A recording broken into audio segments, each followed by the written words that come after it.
ហើយអ្វីបានជាគេថាមានតែណៃម៉ាតេដែលអាចជួយក្រុមជំរឿនជាតិប្រេស៊ីលបានឈុតទី1បច្ចេកទេសគ្រប់គ្រងបាល់របស់ណៃម៉ាគឺកម្រិតកំពូលក្នុងប្រវត្តិមើលទៅហាក់ដូចជាលេងល្បិចច្រើនតែបើមើលវីដេអូយឺតគឺពិតជាមិនធម្មតាមែនមើលបន្តទៀតពេលនេះគេកំពុងយកក្នុងបាំងបាល់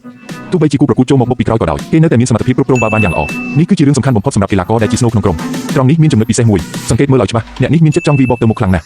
ទាំងការបាំងបាល់និងការដាច់បាល់កីឡាករផ្សេងទៀតមិនមានសមត្ថភាពបែបនេះទេជុតទី2សមត្ថភាពសុទ្ធបញ្ចូលទីរបស់គឺគ្មានអ្នកណាក្នុងក្រុមប្រេស៊ីលបច្ចុប្បន្នអាចប្រៀបបានឡើយនេះគឺជាការបង្ហាញពីសមត្ថភាពផ្ទាល់ខ្លួនសុទ្ធសង្កេតមើលឲ្យច្បាស់ពេលគេមកដល់ត្រង់នេះគូប្រកួត2នាក់បានចូលមកវិតភ្លើភ្លាម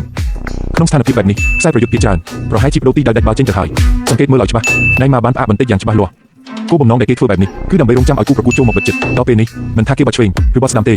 គឺគ្រាន់តែដាច់កីឡាករម្នាក់ទៀតប៉ុណ្ណោះក៏អាចទល់មុខជាមួយអ្នកចាំទីបានដែរនេះហើយដែលគេហៅថាឈ្នះវាយក្នុងការលេខជុតទី3ក្រុមជម្រើសជាតិប្រេស៊ីលពេលនេះតាមពិតមិនខ្វះខ្សែប្រយុទ្ធនោះទេ